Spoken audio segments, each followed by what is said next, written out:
So me just watching him, I kind of see his pattern a little bit, and his striking, the way he comes in and strikes.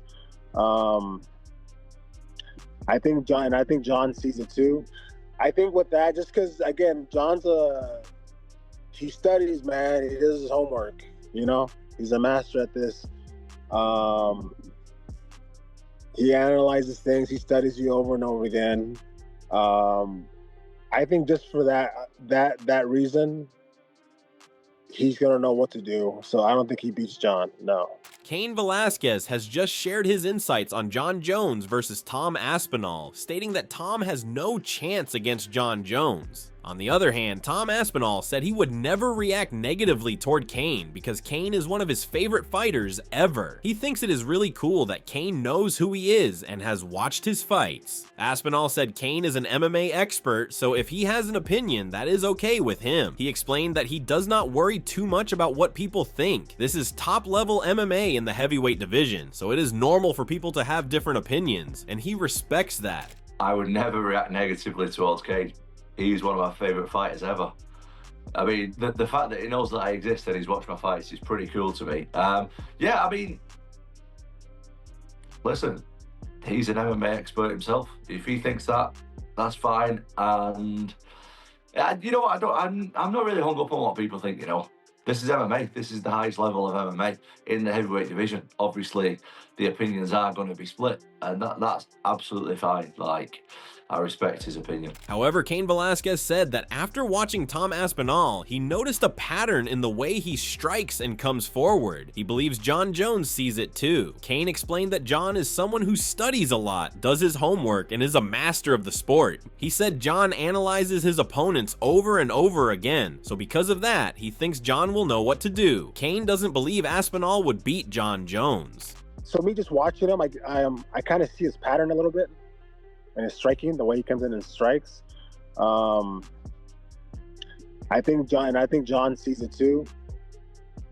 Okay. So I think with that, just because again, he studies, man. He does his homework. You know, he's a master at this. He analyzes things. He studies you over and over again.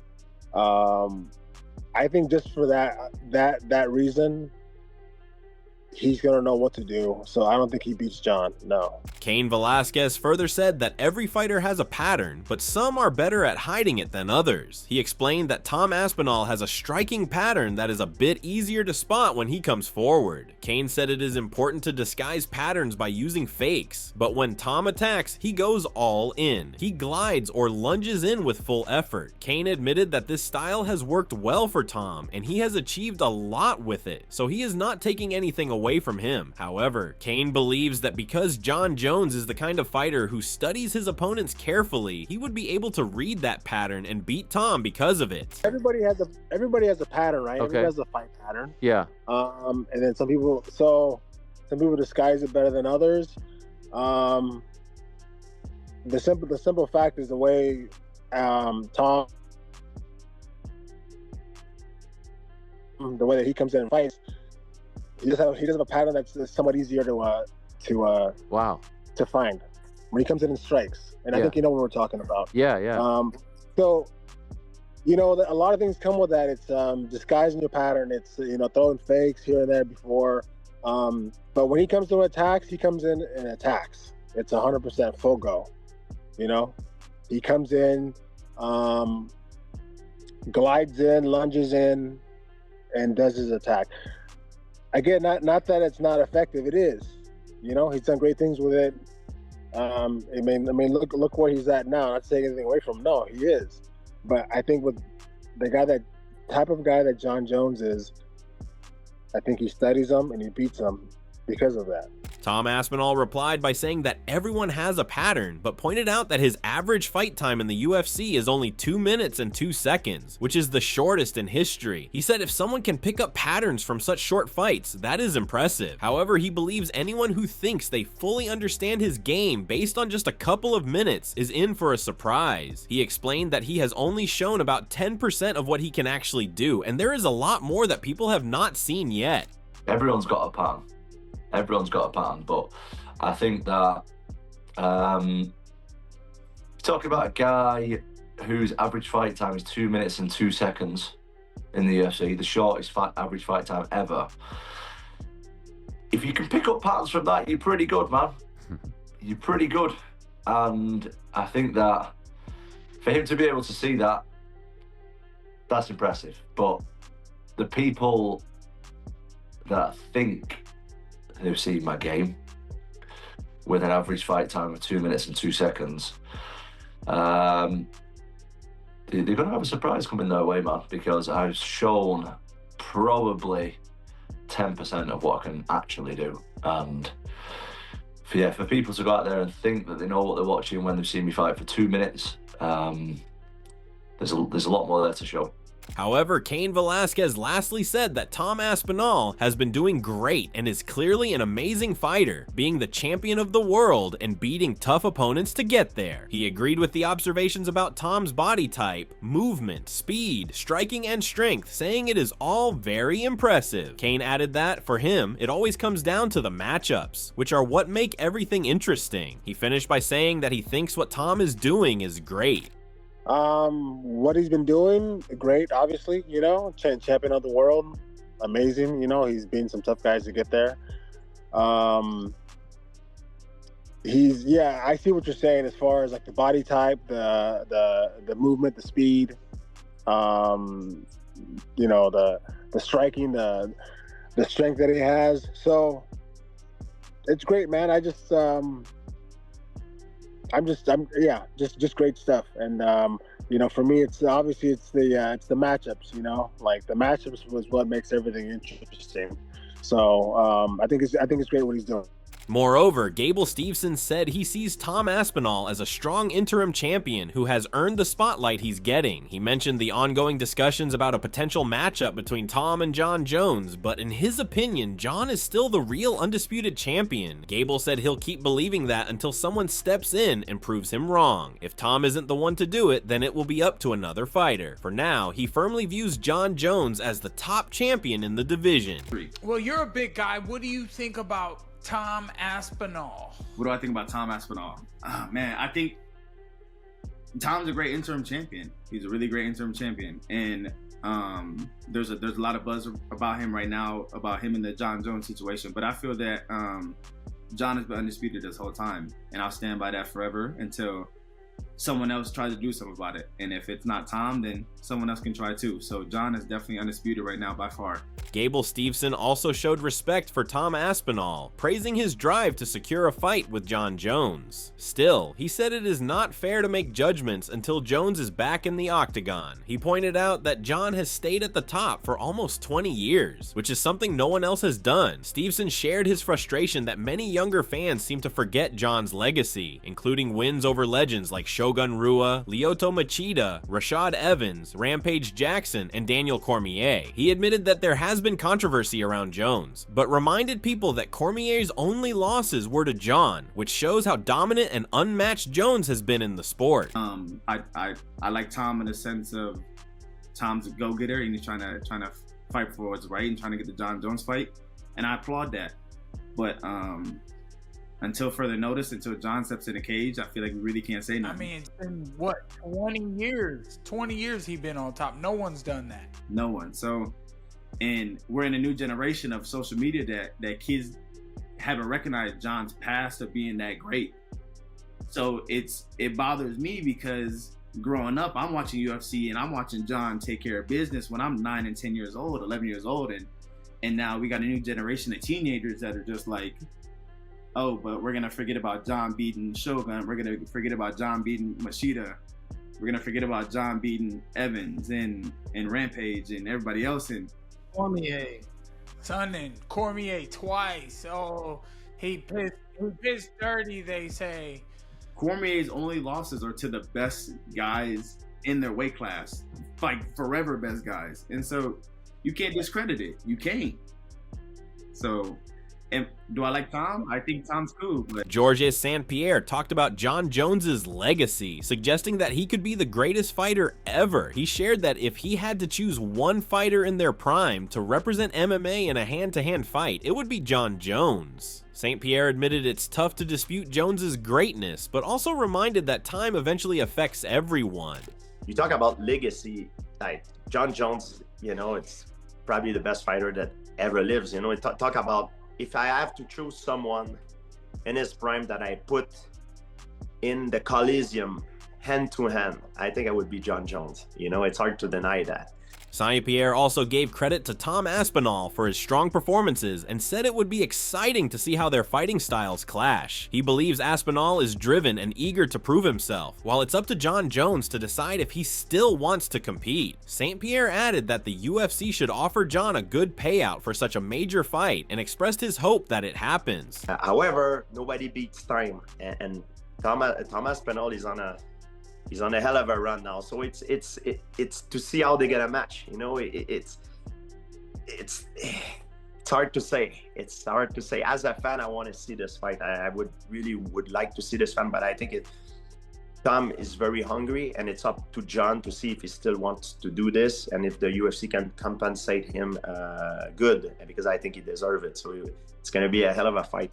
Stipe Miocic advised that Tom Aspinall should not allow John Jones to control the fight. He clarified that this advice applies not just to John, but to any opponent. Miocic emphasized that if you let your opponent dictate the pace and direction of the fight, it's almost impossible to win. He warned that this is the biggest mistake a fighter can make. Well, 100%. I think also too is that you just don't let him dictate what he wants. Like, there's any fighter, not just John Jones, it's any fight. Don't let them dictate what they want to do, because if you let them do what they want, that's the end of the road for you. You're fucked.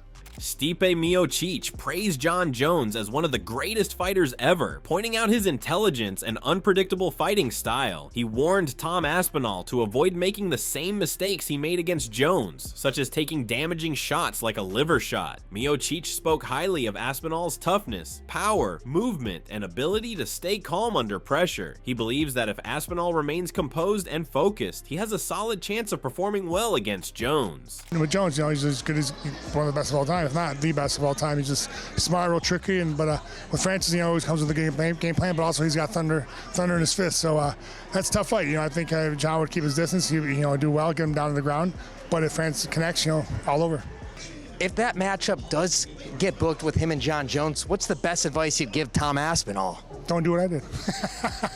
Avoid the liver shot. Yeah, what are you gonna do? But I think Tommy, that guy, he's super tough, and he hits hard, he moves well, he's a big man. I think that he stays calm under the situation, and whatever happens, he just stays calm. I think he'll be fine. He picks his shots, he's smart what he does, and I think he'll do fine. Coach Eric Nixick acknowledged that Tom Aspinall's hand speed could give him an advantage over John Jones, but he pointed out that Jones is exceptional at controlling his opponent's hands. He referenced Jones's fight with Stipe Miocic, where Jones switched to southpaw and neutralized Miocic's jab, leaving him with only his cross, which Jones was able to time perfectly. Nixick shared that he and Aspinall had discussed avoiding the B range and making sure Jones doesn't take control of the fight. He emphasized that Aspinall would need to be aggressive during those moments to prevent Jones from setting the pace or rhythm of the fight. What advantages do you see that he has over John Bones Jones? I think hand speed. But what John does very well, and what we saw in the Stipe fight, is John will occupy your hands. So Stipe is one of his best weapons is always his jab. So you saw John switch to southpaw, lead hand occupy, which left Stipe with one punch, which was cross. So he was timing the cross to pull off and then was adding on. So I think when you break that fight down, I actually talked to Tom on Monday. We were kind of going back and forth a little bit on some of the game planning things. You can't be in that B range and just kind of get snake charmed by John. Let him grab your hands, let him dictate the pace, let him dictate the rhythm. You have to be hyper aggressive in those positions, and I think that's what Tom would have to do in that fight. Eddie Hall confidently stated that Tom Aspinall would defeat John Jones in a fight. While he recognized Jones's legendary status, Hall felt that Aspinall's talent, speed, and untapped potential would give him the advantage. John Jones or Tom Aspinall. So if you don't know MMA world, sorry to bore you, but Tom Aspinall is UFC's #1 right now. John Jones is he's seen as the best MMA fighter on the planet. Dana White's got a massive for him, says he's unbeatable. Honestly, I think if you put John Jones and Tom Aspinall in a room, and said one man leaves, I think Tom Aspinall leaves that room. I genuinely do. I think, and I think John Jones, I mean, I can't badmouth the guy. He's got an amazing record, but he's definitely ducking Tom Aspinall, 100%. And I think he's even said he doesn't want to fight Tom Aspinall after his next fight. He's pretty much going to retire after this fight, so he's ducking Tom Aspinall. Hall also took a shot at Jones, suggesting that his reluctance to take the fight could be seen as a sign of fear. He emphasized that what a fighter does in the cage matters more than their words, and reaffirmed his belief that Aspinall would win if they ever faced off. I mean, he can say what he wants, but actions speak louder than words, so there we go. Anyway, the answer to that question is Tom Aspinall. Tom Aspinall is kicking John Jones. On the other hand, Rampage Jackson shared his admiration for John Jones, stating that he doesn't believe anyone can beat him. Reflecting on their own past fight, Rampage acknowledged that he was in great shape but still fell short. While he respects Tom Aspinall's skills and potential, Rampage doesn't think Aspinall poses a true challenge to Jones. He mentioned hearing that Jones plans to dedicate about 6 months to prepare for Aspinall, likely using that time to study his opponent's tactics in detail. Rampage also praised Jones for his exceptional fight intelligence, even going so far as to call him the Neo of MMA due to his unique ability to perceive and control fights in ways others can't. You fought John Jones back in the day. People are why you only bringing up my losses? People are all talking about John Jones versus Tom Aspinall. How do you see that fight going? You got Tom or you got John? Man, I don't think there's nobody on this planet that can beat John Jones because I was in there with him. I was at my best, and I've never lost a fight at my best until John Jones. And, you know, no disrespect to Tom Aspinall, but he a good fighter. You know what I'm saying? I think he's probably second best out there, but I don't see him. You think John Jones finishes him? I think John Jones is just a real smart fighter. I heard something like he want to take 6 months before he fight Aspinall. I think it's because he want to study him. He want to break him down, you know. Right. John Jones ain't no fool. He's probably one of the smartest fighters out there. I say he like Neo. He's Neo of MMA. Joe Rogan praised John Jones's exceptional fight IQ, emphasizing that despite his past partying and physical setbacks, Jones remained one of the most dominant fighters due to his natural talent and strategic mindset. Rogan pointed out that when Jones was focused and properly trained, he became nearly unbeatable, as seen in his rematch with Alexander Gustafsson, where he dominated after committing to serious preparation. Well, John's fight IQ is insane. Insane. Yeah, he's a smart guy, and did a lot of his career partying, which is even crazier. Like diminished his body. Like one of the things he said to Daniel Cormier, which is one of the coldest things anybody's ever said. He said, "I beat you when I was on coke." That's such a cold-blooded thing to say. It's so cold-blooded. Crazy. It's so cold-blooded. Crazy. He's so crazy. He was so good. But he was so good, he was better than everybody in his division, so he didn't work hard. But then when he has to work hard, he's fucking terrifying. Like when he fought Alexander Gustafsson, barely trained. They said he barely trained, barely was in the gym. They were really worried about him. Greg Jackson said they were even considering not letting him fight. Like, you shouldn't be fighting. You're not training. Yeah. And then he guts it out in the final rounds, wins the decision, very close fight. Then they have a rematch. And in the rematch, I remember. he trained. Yeah.